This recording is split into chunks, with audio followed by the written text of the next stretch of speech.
I wonder if there's a relationship between entertain and intertwine.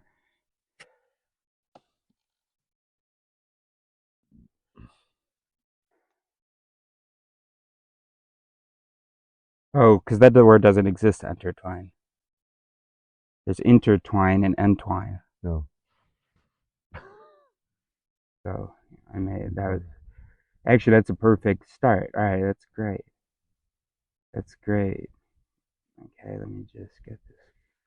So I like the way Neo's way out there in the shade. Yeah. He's got sense.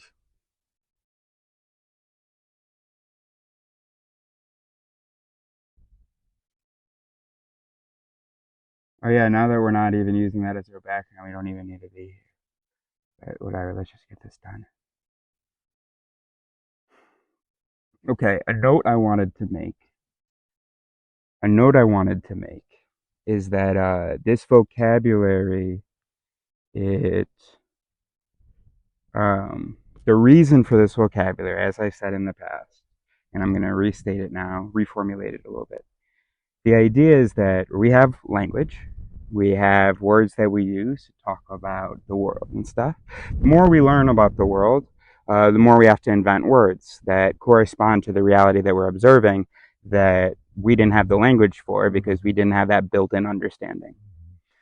Well, likewise, we don't have a built in understanding of the mind. The mind doesn't understand itself. And so the language that we use has a whole lot of foundational errors based on things like the single unit of the self, the single unit of therefore motivations, preferences, and so on. That's one, for instance. Another one is the myth of intention. We're gonna pause. Neo, come here. Come here. Here. Neo, come here.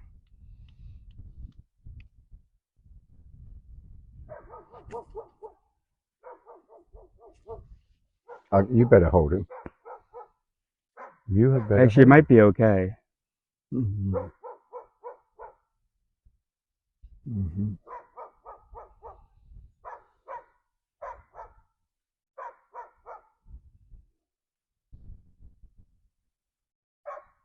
Tell him to sit down. Tushy. Assis, Neo. Hold him. Can you come around and hold him? Actually, I think I'm just gonna say, I'm gonna let you let him go. Hold on, let me just make sure this doesn't fall. Alright, you can let him go. Mm-hmm. Okay. Let him go. You want him to go there? Yeah. Why don't? Yeah. Mm-hmm. Okay. There's two dogs. Yeah. Doucement, Neo.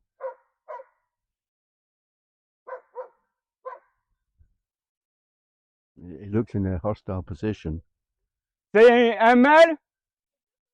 Deux femelles? C'est un mâle. Oui.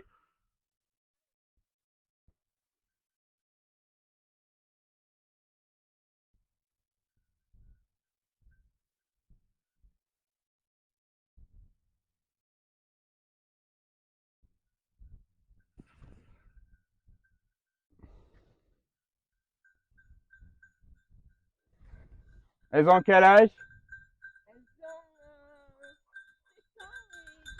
Ah, wow.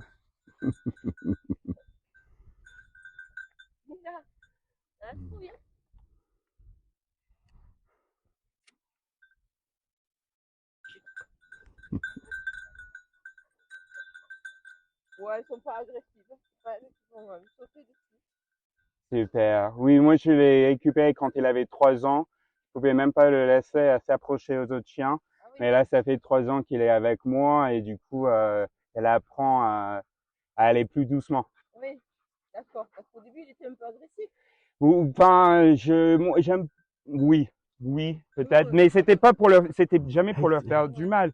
À chaque fois, il essaie de les attraper pour les renifler. Oui. Et quand eux, ils essaient de le choper, il a fait, ah, ok, ok, pardon, pardon. Et après, il recommençait. Du coup, c'était une curiosité agressive, voilà. C'est vrai que déjà, quand ils sont pas tenus en laisse, ils sont plus cool quand Oui, même. oui. Bon, elle cherche l'ombre. Vous faites quoi? Vous faites des photos? On fait une vidéo. Ah, vous faites une vidéo? Oui, c'est ça. Ou, enfin, c'est un vocabulaire de psychologie. Et, ouais. Ok. Ouais, c'est un projet que je travaille. Du coup, quand je suis dans un bel endroit, je fais une petite explication du vocabulaire que j'ai créé. Voilà. Ok, donc vous faites une randonnée et une vidéo. C'est ça. C'est ça. Allez, et bien profitez bien, bonne journée. Merci à vous Bonne aussi. journée. Bonne balade.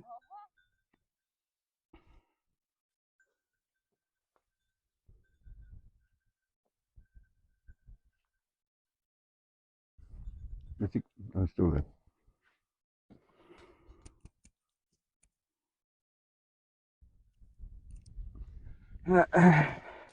So, back to our entwined position. So hence the necessity of the things. Okay. And so here we've got, I want to do 2 slides since we have been doing it almost like once a week on average. Now we're in southern France, and that's the Pyrenees that you can see. Okay, so I want to do 2 slides.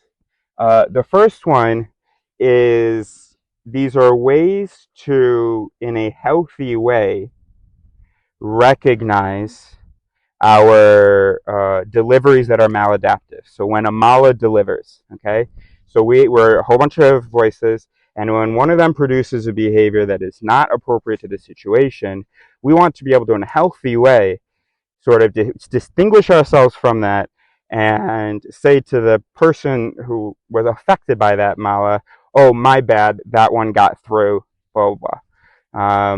So, you know, and it's a healthy way where we're not saying that all of me is rotten. We're not saying I am sorry, I fucked up and all this. That I word isn't necessarily necessary. What we can instead do is apologize on behalf of something we are responsible for, but doesn't necessarily come from some badness in us. Okay? So anyway, so that's real simple. You have Pama, which is pardon my voice, the French my, and the French word for voice as well. So pardon my voice. Pama, right? And this is another healthy way to add to things like I, right? If you said that someone is incorrect and then they show you that they are correct, you say I got you, you know, I, okay? Yeah, that can also stand for pardon that mala, that maladaptive voice. So excuse that delivery, it was a mala. And thanks for helping me see that.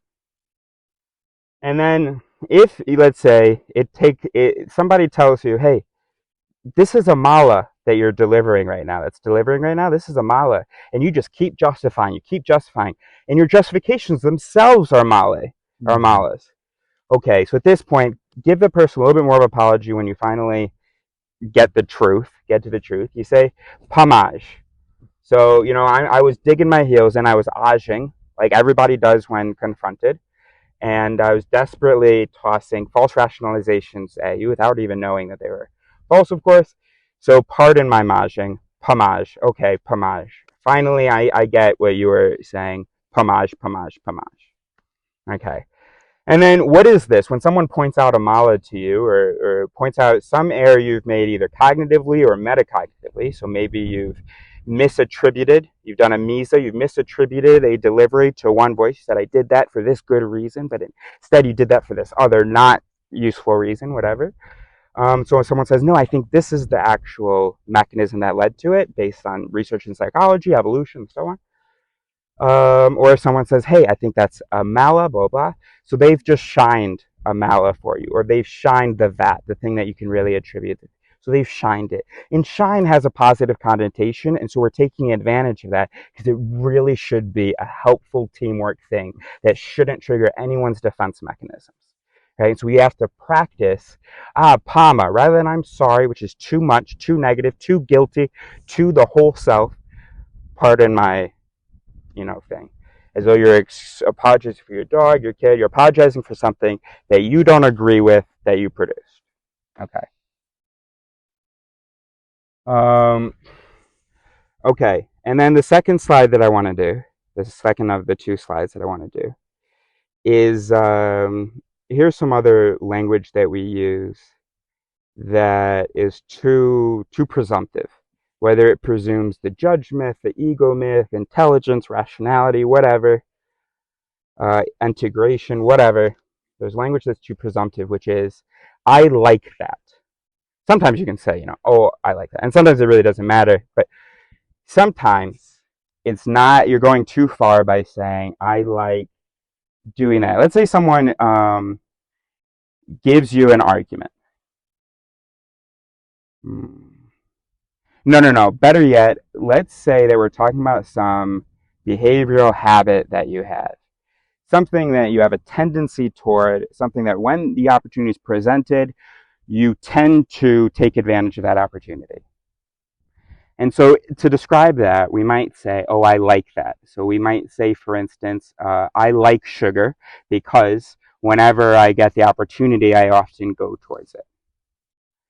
I like sugar is making a statement about the whole I having this sort of either unanimous or majority appreciation for sugar. But sometimes it's not that. Sometimes there could be just a slight anticipation of the pleasure that comes with a little bit of sugar, right? In which case, what you really like is sort of the pleasure. Maybe what you really like is, you can like other things. So what would be more accurate to say is I tear that, or I have a voice, one of my voices tears that, which means it's an attractive relationship. And the word order doesn't matter. So there's no subject, object, whatever. Subject is always the person. So you can say that tears me, or I tear that, whatever. And so that means that I have a tendency toward that thing, regardless of whether that's in line with my preferences, blah, blah, blah. All I know is that based on my behavior, I tear that. Now that can also be an idea. Someone's giving you an argument, let's say, they said some things, you're like, yo, that sings.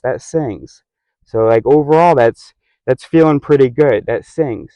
And I think especially what sings, and I know this tears me in general, is you're talking about how they're suffering, whatever. I know that whenever people talk about suffering, that gets me like this and wanting to agree. Again, we're avoiding that, but that tears me. Okay. And then the opposite of that is that pooses me, or that averses me, or I averse that. I have a natural repulsion to that. So for instance, with drugs, for instance, so shrooms and weed are sort of in a category, and then you have like heroin and other real serious things sort of in another category, maybe. You have Molly and blah, blah. You have never done any of these. You couldn't say like, oh, I don't like drugs even. But what you could say is drugs poos me. I'm drug averse. Drugs averse me. And then you don't put any burden on you to justify that anymore. All you're saying is there's a mechanism that is shaped by that. So you're not digging yourself into this thing where you're making some claim, some value judgment, anything about drugs where then you have to back it up. Mm-hmm. You're being much more humble and fair to yourself and your knowledge of yourself. And you're saying, me and drugs, that's all I can say. Mm-hmm. Good. Great job, buddy. Good.